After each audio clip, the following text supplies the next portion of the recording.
Hello friends, welcome back to motor defined. मैं हूं आपका होस्ट और दोस्त अरिंदम घोष और एक बार फिर मैं आप लोगों के लिए एक जबरदस्त राइड कंपैरिजन के साथ हाजिर हूं। जी हां दोस्तों, आज हम लोग राइड कंपेयर करने वाले हैं दो लेटेस्ट लॉन्चेस को। जी हां दोस्तों, 2025 बजाज पल्सर N160 के साथ कंपेयर करेंगे 2025 होंडा SP160 को। अब क्योंकि दोस्तों दोनों ही यहां पर 160 सीसी की ऑफरिंग है, फीचर स्पेसिफिकेशन, प्राइस, माइलेज थोड़ी सी मिलती जुलती आपको दिखेगी, थोड़ी सी आपको यहां पर डिफरेंस भी दिखेगा। सो यहां पर एक कॉमन डाउट क्रिएट हो रहा है क्योंकि दोनों ही लेटेस्ट मॉडल है, दोनों ही यहां पर बाइक की, तो खरीदना सही क्या होगा, SP160 या फिर N160? यही जो डाउट है दूर करने की कोशिश करूंगा। मैं आप लोगों को बताऊंगा दोनों में सिमिलर क्या है या फिर डिफरेंस क्या है, सो दैट वीडियो के एंड तक आप लोगों को क्लियर आइडिया मिल जाए कि आप लोगों के लिए SP सही है या फिर यहां पर N160। और दोस्तों साथ ही यहां पर राइड में क्या हम लोगों को डिफरेंस देखने में मिलेगा उसके बारे में तो बात करेंगे ही। और दोस्तों आगे बढ़ने से पहले very special thanks to star Honda Krishnanagar and SS Bajaj Krishnanagar for providing me this bikes, ताकि मैं आप लोगों तक यहां पर एक कंपैरिजन पहुंचा सकूं। वेस्ट बंगाल के कृष्णनगर या आसपास के एरिया में अगर आप रहते हैं, कोई भी आप यहां पर होंडा या फिर बजाज या केटिंग के प्रोडक्ट आप खरीदना चाहते हैं, शोरूम को कांटेक्ट बिल्कुल कर सकते हैं। डिटेल्स ऑलरेडी आप लोगों ने अपने स्क्रीन पर देख लिया, तो चलिए दोस्तों स्टार्ट करते हैं। अब दोस्तों कंपैरिजन पे जाने से पहले, राइड कंपैरिजन पे जाने से पहले दोनों की छोटी सी एक वॉक अराउंड में शेयर करना चाहूंगा ताकि की डिफरेंसेस मैं आप लोगों को यहां पर बता सकूं। अब देखिए, चाहे यहां पर SP160 हो या फिर N160 हो, दोनों में ही आप लोगों को कई सारी वेरिएंट मिलेगी, लेकिन आज हम लोग यहां पर SP160 की टॉप मॉडल के साथ N160 की जो बेस मॉडल है इसी को कंपेयर करेंगे, क्योंकि दोनों में आप लोगों को यहां पर ब्लूटूथ देखने को मिलेगा, लेकिन अगर आप लोग देख रहे हैं तो पावर हल्की सी N160 में आप लोगों को ज्यादा मिलेगी। बात करते हैं इसके बारे में, लेकिन सबसे पहले मैं आप लोगों को प्राइस के बारे में बता दूं। आफ्टर अपडेट अगर आप लोग देख रहे हैं, SP160 आप लोगों को करीबन 1,57,500 रुपीज तक में ये आप लोगों को ऑन रोड देखने मिल सकता है। बाकी मैं रॉ प्राइस बता रहा हूं एक्सेसरीज को छोड़कर, ठीक है। वहीं अगर आप लोग N160 देख रहे हैं, अपडेट के बाद यहां पर प्राइस करीबन 20,000 रुपए तक इसकी टॉप मॉडल से घट चुकी है।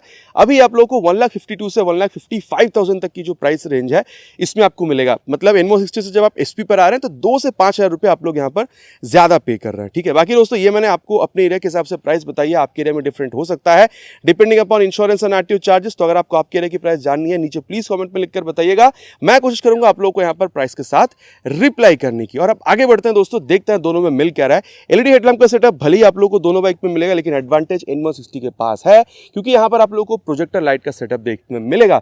SP160 के पास यहां पर 31 mm की टेलीस्कोपिक फोक, N160 के पास 37 mm की टेलीस्कोपिक फोक। SP160 के पास 80/100 सेक्शन की tyre with 17 inches of alloy wheel, N160 के पास 100/80 सेक्शन की tyre with 17 inches of alloy wheel. और वही अगर आप लोग देख रहे हैं दोस्तों, सेफ्टी तो दोनों के पास सिंगल चैनल ABS है, लेकिन N160 के पास स्लाइटली बड़ी डिस्क आपको यहां पर मिलेगी 280 mm की ग्रेमिका की कैलिपर के साथ।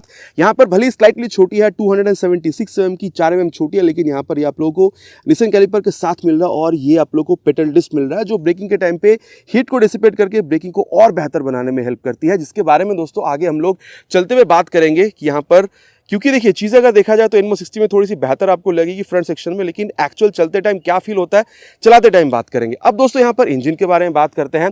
यहाँ पर अगर आप देख रहे हैं, अपडेट के बाद पावर को हल्का सा घटा दिया गया है। बाकी इंजन के बारे में बता दूं, 162.7 CC single cylinder 2 valve air cool filleted engine आप लोग को यहाँ पर मिल रहा है 13.18 या फिर आप कह सकते हैं 13.2 PS पावर के साथ। और यहाँ पर आप लोग को अभी 14.8 न्यूटन मीटर तक का जो टॉर्क है ये आप लोगों को बिल्कुल देखने में मिल जाएगा। बाकी दोस्तों SP160 में तो स्लीपर क्लच नहीं है, लेकिन N160 की हर एक वेरिएंट पे आप लोगों को स्लीपर क्लच भी देखने को मिल जाएगी।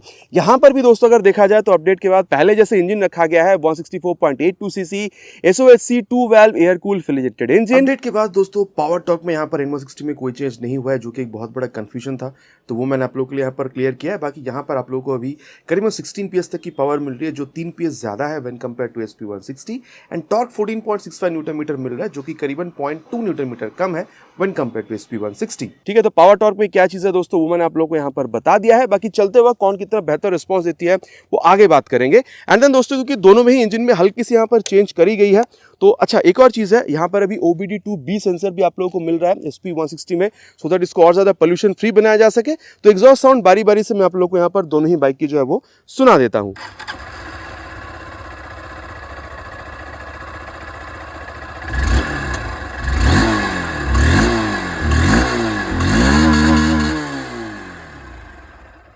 तो ये दोस्तों आप लोगों ने यहाँ पर SP160 को सुन लिया, और अब मैं आप लोगों को यहाँ पर N160 की जो आवाज़ है वो भी सुना देता हूँ। बाकी SP160 में रेगुलर एग्जॉस्ट था, और यहाँ पर आप लोगों को पहले की तरह भी जो अंडरव्हील एग्जॉस्ट है वो मिल रहा है।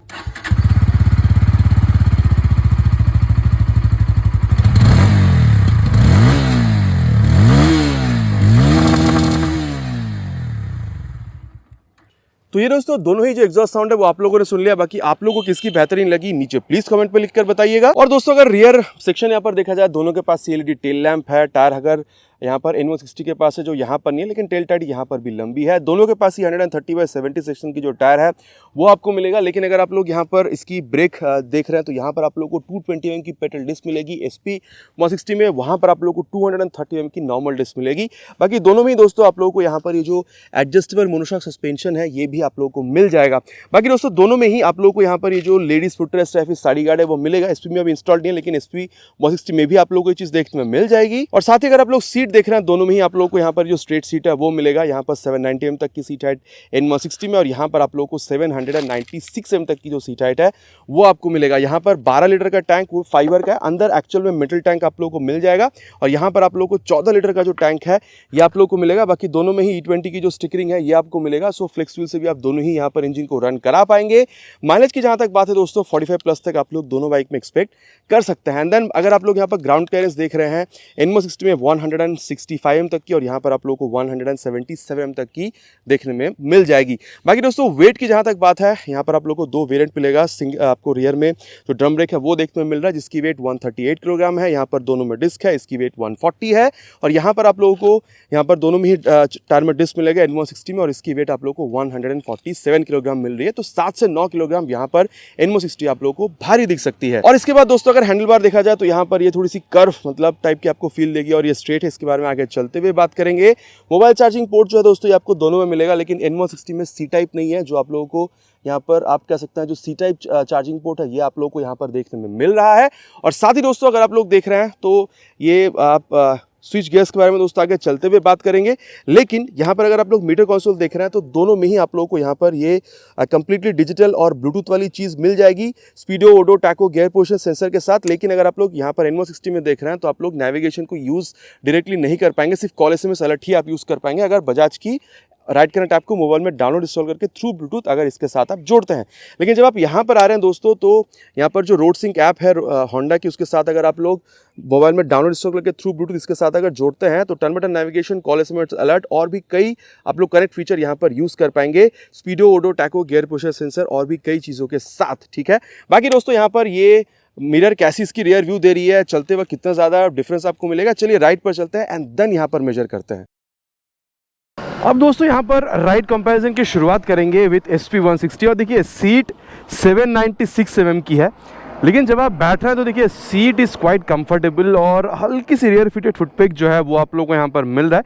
बाकी देखिए स्पेशियस तो है, चाहे आप बैठ रहे हैं या फिर पिलियन, यहाँ पर कोई प्रॉब्लम आपको स्पेस की वजह से बहुत ज़्यादा फील होने नहीं वाली है।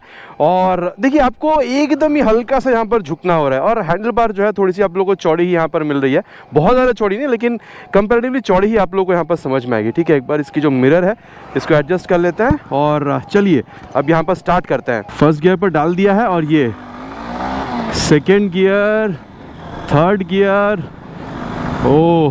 इनिशियल तो देखिए यहाँ पर भी आप लोगों को काफ़ी मज़ेदार ये बिल्कुल फील देने वाली है। ठीक है, इनिशियल में आप लोगों को एक्सेलरेशन में चाहे आप हो या फिर पिलन के साथ आप राइड कर रहे हो, आपको यहाँ पर प्रॉब्लम जो है वो फील होने वाली है नहीं।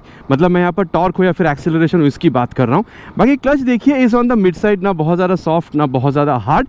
और अगर आप यहाँ पर इसकी गियर शिफ्टिंग देख रहे हैं तो एक हल्का सा एफर्ट के साथ अप डाउन यहाँ पर हो जा रहा है, उसमें भी बहुत ज़्यादा आपको प्रॉब्लम होगा नहीं। और अगर मैं इतना ही यहाँ पर एक क्लच और गियर की यहाँ पर बात कर रहा हूँ तो चलिए इसकी जो एक्सेलरेशन टेस्ट है वो भी मैं आपको करके बता देता हूँ, देन इसकी परफॉर्मेंस के बारे में हम लोग आगे बात करते हैं। Will start with 3 horns. Already have kept on first gear.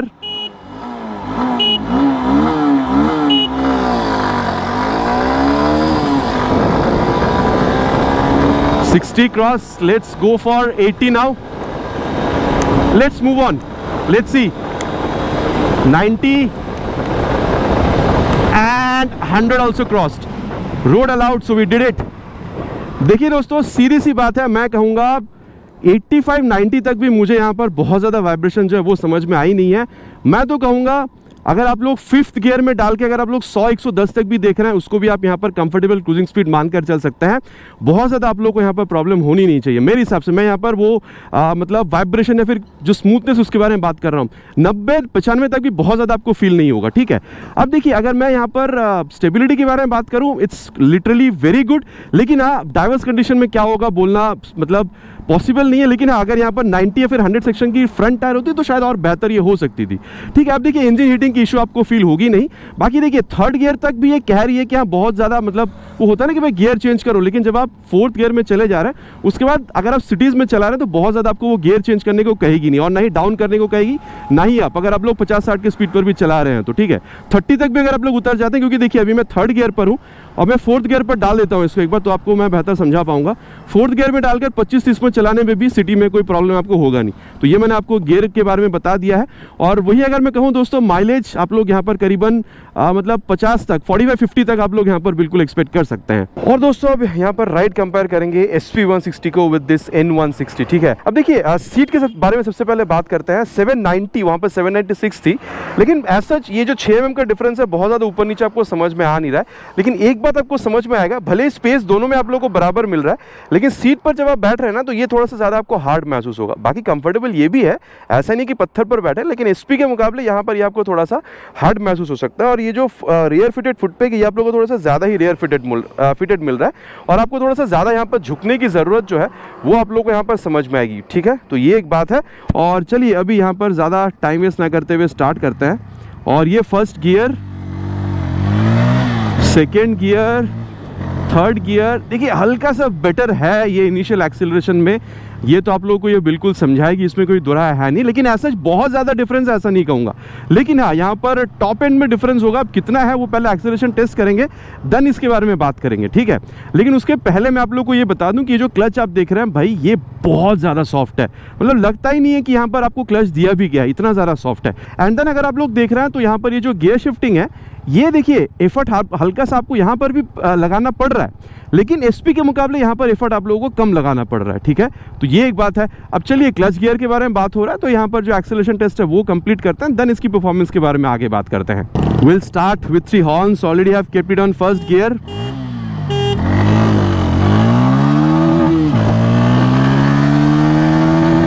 $60 cross, let's go for 100 now. Oh, 100 also easily achieved।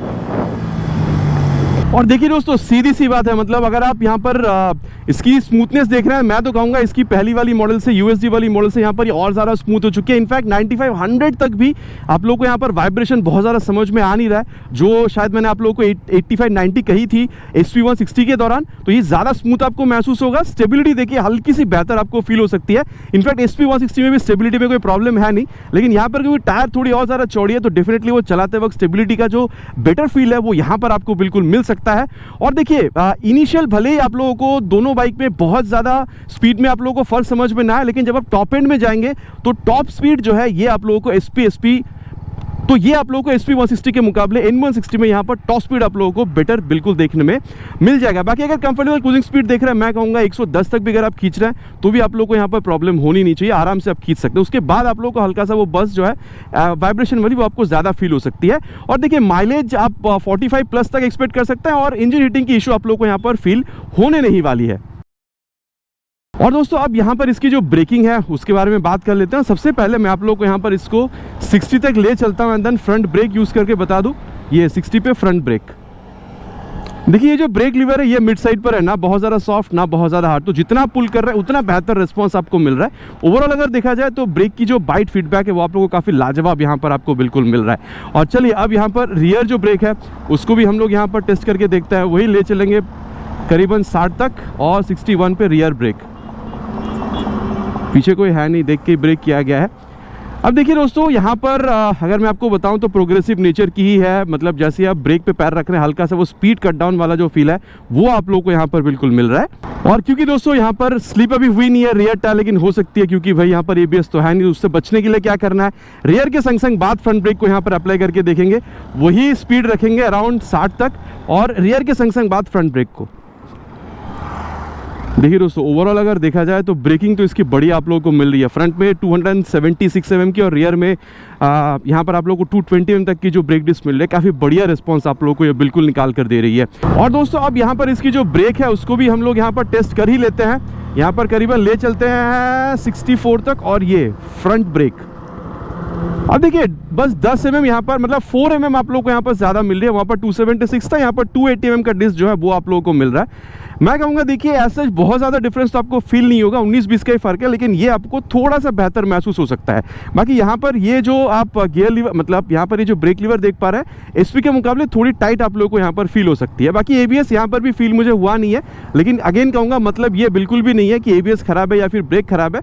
शायद ये नहीं फिसलने वाली थी, इसलिए यहाँ पर एबीएस का इंट्रूशन फील नहीं हुआ है। और अब दोस्तों यहाँ पर इसकी जो रियर ब्रेक है उसको भी टेस्ट करेंगे, करीबन उतनी स्पीड पर, करीबन 60 पे और 61 पे मैंने इसको प्रेस किया है। बिल्कुल ही सेम है दोस्तों, भले ही 30 mm ज़्यादा आप लोगों को बड़ा यहाँ पर ये ब्रेक लीवर मिल रहा हो, लेकिन रियर में वही प्रोग्रेसिव वाली जो फील है वही आप लोगों को यहाँ पर देखने में मिलेगा। बाकी दोस्तों अभी ये रियर ब्रेक जो है ये फिसली नहीं है, लेकिन इसका मतलब ये नहीं है कि फिसलेगी नहीं है। अगर कंडीशन खराब हो तो फिसल सकती है, और उससे बचने के लिए आपको करना क्या है, बस रियर के संग संग बाद जो फ्रंट ब्रेक है उसको हम लोग यूज़ करेंगे और ले चलेंगे उसी स्पीड पर करीबन 60 पे, and rear with front brake. पीछे कोई था नहीं, देख कर ही ब्रेक किया है। और देखिए दोस्तों मैं ये कहूँगा भाई एसपी में भी लाजवाब ब्रेक है, इसमें कोई प्रॉब्लम मतलब कोई दो राय है ही नहीं। लेकिन जब आप यहाँ एसपी के मुकाबले इसको देख रहे हैं ना, हल्का सा बेहतर आप लोगों को फील हो सकता है। मतलब बजाज की ब्रेकिंग भाई अलग ही लेवल में मिल रहा है, स्पेशली ये एनएस या फिर जो एन सीरीज़ है इसमें, ठीक है। तो ये मैंने आपको बता दिया है यहाँ पर ओवरऑल जो ब्रेकिंग है इसके बारे में। और अब दोस्तों यहाँ पर जिस बारे में बात करेंगे वो है इसकी सस्पेंशन।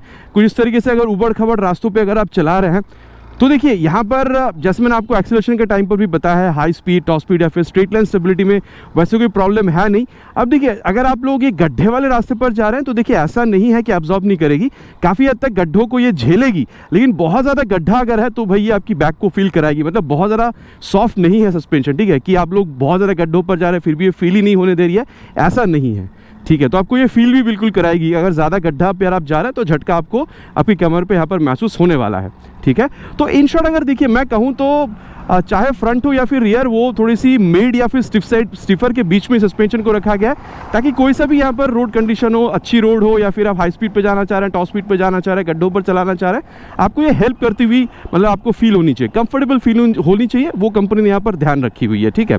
और अब अगर मैं आप लोगों को यहाँ पर बताऊँ अबाउट इट्स सस्पेंशन, तो मैं बताऊँगा दोस्तों जब आप कुछ इस तरीके से गड्ढों वाले रास्तों पर से गुजर रहे हैं, बाकी मैंने ऑलरेडी आपको बताया एक्सीलरेशन के टाइम पे कि हाई स्पीड हो, टॉप स्पीड हो या फिर स्ट्रेट लाइन स्टेबिलिटी हो, आपको बेहतरीन मिलेगा। लेकिन मैं कहूँगा फ्रंट हो चाहे मिड हो मतलब रियर हो, इसको थोड़ा सा वो स्टिफर साइड पर ही रखा गया है एसपी के मुकाबले। अगर आप लोग देख रहे हैं मतलब वहाँ पर भी मतलब झटका नहीं मिल रहा था ऐसा नहीं है, लेकिन यहाँ पर स्पेशली रियर सस्पेंशन अगर आप लोग देख रहे हैं तो ज़्यादा ही आप लोगों को टाइट मिलेगा एसपी के मुकाबले। एसपी भी बहुत ज़्यादा गड्ढा झेल नहीं रही थी, लेकिन उसके मुकाबले ये थोड़ी और ज़्यादा झटका आपको फील कराएगी अगर आप लोग ज़्यादा पॉटहोल्स पर जा रहे हैं तो सस्पेंशन एसपी में थोड़ी सी ज़्यादा आपको कंफर्टेबल मिलेगी व्हेन कंपेयर टू N160। और अब अगर मैं आप लोगों को ओवरऑल फील के बारे में बताऊं, जब आप इस तरीके से कर रहे हैं, गाड़ी में 140 किलोग्राम की वेट है, लेकिन ट्रस्ट मी ये आप लोगों को फील होने नहीं दे रही है, ठीक है। बहुत हल्की आप लोगों को फील होती है, लेकिन at the same time stability में प्रॉब्लम नहीं है, तो हल्की होने से भी यहाँ पर कोई प्रॉब्लम आपको होनी नहीं चाहिए। और यहाँ पर देखिए रियर व्यू मिरर जो है वो भी काफ़ी बढ़िया आप लोगों को जो रियर व्यू है वो आप लोगों को ये बिल्कुल यहाँ पर निकाल कर दे रही है। बाकी देखिए दोस्तों speedo, odo, tacho, gear position sensor, turn button navigation, call SMS alert, mobile charging port, सब कुछ आप लोगों को तो यहाँ पर मिल ही रहा है। काफ़ी कंफर्टेबल सिटिंग पोजीशन है, काफ़ी कंफर्टेबल राइडर पोजीशन है, काफ़ी स्पेशियस सीट आपको मिल रहा है। राइडर के साथ मतलब पिलियन के साथ आपको ट्रैवल करने में प्रॉब्लम नहीं होगा। राइडर पिलियन विथ लोड भी आप लोग आराम से बाइक को चला पा रहे हैं। और देखिए बहुत ज़्यादा रियर फिटेड फुटपेक भी नहीं है, काफ़ी कंफर्टेबल आप लोगों को राइडर पोजीशन के साथ मतलब ओवरऑल आप लोगों को यहाँ पर ये जो पोजीशन है ये आपको मिल रहा है सिटिंग का, एंड देन आप लोग को अच्छा खासा एक्सीलरेशन, अच्छी खासी ब्रेकिंग मिल रही है। तो मैं कहूँगा दोस्तों अगर आप लोग सिटी राइड्स या फिर डेली राइड्स के लिए यूज़ करना चाहते हैं फिर तो आप इस बाइक को यूज़ कर ही सकते हैं, लेकिन अगर आप ओकेजनल इस तरीके से लॉन्ग राइड पर भी निकलना चाह रहे हैं, मेरे ख्याल से दोस्तों आप लोग निकल सकते हैं इस बाइक के साथ, आपको बहुत ज़्यादा प्रॉब्लम यहाँ पर होनी नहीं चाहिए। अब दोस्तों ओवरऑल फील के बारे में अगर बात करी जाए, ये जो चीज़ आप देख रहे हैं देखिए एसपी के मुकाबले यहाँ पर 7 किलोग्राम आपको ज़्यादा मिल रहा है, चलाते वक्त ये आप लोगों को चीज़ यहाँ पर फील हो रहा है, ठीक है, ये एक बात है, लेकिन ये अनोइंग नहीं है, कोई प्रॉब्लम आपको हो नहीं रहा है वैसे। और देखिए हल्का सा झुक रहा है सामने की तरफ, ये तो एक डिफरेंस है ही। बाकी स्पेस में दोनों में बहुत ज़्यादा बाइक में डिफरेंस है नहीं, स्पेशियस दोनों बाइक है। लेकिन यहाँ पर ये जो रियर व्यू मिरर है काफ़ी अच्छा खासा रियर व्यू दे रही है, ये भी दोनों बाइक में सेम है। लेकिन यहाँ पर नेविगेशन नहीं है दोस्तों, ये मैंने ऑलरेडी बताया है। बाकी speedo, auto, tacho, gear position sensor, आप कह सकते हैं ब्लूटूथ या फिर ये मोबाइल चार्जिंग पोर्ट, ये तो दोस्तों आप लोगों को यहाँ पर दोनों ही बाइक में मिल जाएगा, ये भी मैंने आपको बताया। लेकिन वहाँ पर C type mobile charging port है और यहाँ पर आप लोगों को ये नॉर्मल जो चार्जिंग पोर्ट है ये आप लोगों को यहाँ पर मिल रहा है। बाकी दोस्तों देखिए मैं कहूँगा यहाँ पर हल्का सा आप झुक रहे हैं, रियर फिटेड फुट पे आपको ज़्यादा मिल रहा है, थोड़ा सा बेहतर एक्सीलरेशन, थोड़ी सी बेहतर ब्रेकिंग आप लोगों को यहाँ पर बिल्कुल मिलेगी। बाकी देखिए दोस्तों इसको भी आप लोग सिटी कम्यूट से फिर डेली राइड्स के लिए तो यूज़ करने ही वाले हैं। लेकिन मैं यहाँ पर आपको इतना कहूँगा कि अगर आप लोग लॉन्ग राइड्स के लिए जाना चाह रहे हैं, क्योंकि यहाँ पर थोड़ा ज़्यादा झुक रहे हैं, तो मेरे ख्याल से आदत बन गया तो अलग बात है। लेकिन अगर आप लोग पहली बार दोनों बाइक में से किसी एक बाइक को चूज़ करना चाह रहे हैं फॉर लॉन्ग राइड स्पेशली, मेरे ख्याल से SP160 because of the almost upright rider position long rides के लिए वो आप लोग थोड़ा ज़्यादा उसको प्रेफर करेंगे तो बेहतर रहेगा। मतलब वो आपकी कमर पे या फिर बैक पे वो जो पेन है because of the long ride and वो आपको फील नहीं होगा, क्योंकि वहाँ पर आप ऑलमोस्ट अपराइट बैठ रहे थे। तो ये जो डिफरेंस है ये मैंने आप लोग को यहाँ पर बता दी है। दोस्तों अभय सत्यवचन की घड़ी कंक्लूजन का समय कि SP160 खरीदे या फिर N160, क्योंकि दोनों ही अपडेटेड मॉडल है। सबसे पहला बात तो दोस्तों मैं आप लोग को ये बताना चाहूँगा, ये डिस्कस कर लेते हैं कि SP160 किनको खरीदनी चाहिए। देखिए अगर आप लोग 2-4 हज़ार रुपये तक ज़्यादा पे करने को रेडी है व्हेन कंपेयर टू N160, जैसे मैंने ऑलरेडी आपको बताई है 1,57,000 से 58,000 रुपीज़ तक, ठीक है। लेकिन आप लोगों को वो होंडा की रिलायबल इंजन, ये वाली जो टैग लाइन है ये आपको चाहिए। साथ ही आप लोगों को एक कंफर्टेबल राइडर पोजीशन, फैमिली के साथ राइड करने के लिए लंबी सीट, 45+ तक की माइलेज, ठीक है। आप लोगों को इंजन मेंटेनेंस से बहुत ज़्यादा खर्चा नहीं करना है। देन आप लोगों को अच्छी खासी वो एक जो हैंडलिंग है वो आपको चाहिए।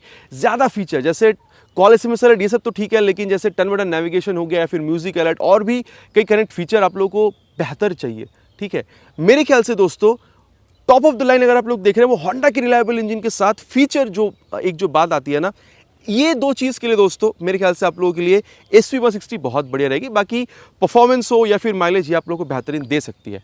लेकिन दोस्तों अब यहाँ पर N160 किनको खरीदनी चाहिए, अभी हम लोग बात कर रहे थे अबाउट परफॉर्मेंस ऑफ SP160। अब यहीं पे दोस्तों अगर वही प्राइस रेंज 2-4 हज़ार रुपये आप लोग, मतलब वो मैटर नहीं कर रहा है, बहुत ज़्यादा फर्क नहीं। लेकिन अगर आप लोग 2-4 हज़ार 5 हज़ार आपकी बजट कम है, लेकिन आप चाह रहे हैं कि इससे भी ज़्यादा बढ़िया परफॉर्मेंस आप लोगों को मिले, ठीक है, चाहे वो मतलब मिड रेंज हो या फिर top and performance, top speed की मैं बात कर रहा हूँ, आप लोगों को थोड़ी सी बेहतर आप कह सकते हैं जो माइलेज है वो आप लोगों को चाहिए, और आपको बेहतरीन हैंडलिंग चाहिए, आपको और ज़्यादा मोटे टायर्स चाहिए, आपको और ज़्यादा आप कह सकते हैं बेहतरीन यहाँ पर जो ब्रेकिंग सेटअप है वो आप लोगों को चाहिए, ठीक है। साथ ही यहाँ पर जो रात में राइड करने के लिए यहाँ पर आप कह सकते हैं project LED headlamp and then feature भी आप यहाँ पर मना नहीं कर रहे हैं, आप लोगों को ब्लूटूथ वाली जो चीज़ है वो भी आप लोगों को चाहिए। पैसे भी कम पे कर रहे हैं, करीबन 5,000 रुपये तक। तो इन सारी रीजंस की वजह से दोस्तों आप लोग यहाँ पर N160 जो है इसको भी आप लोग खरीद सकते हैं।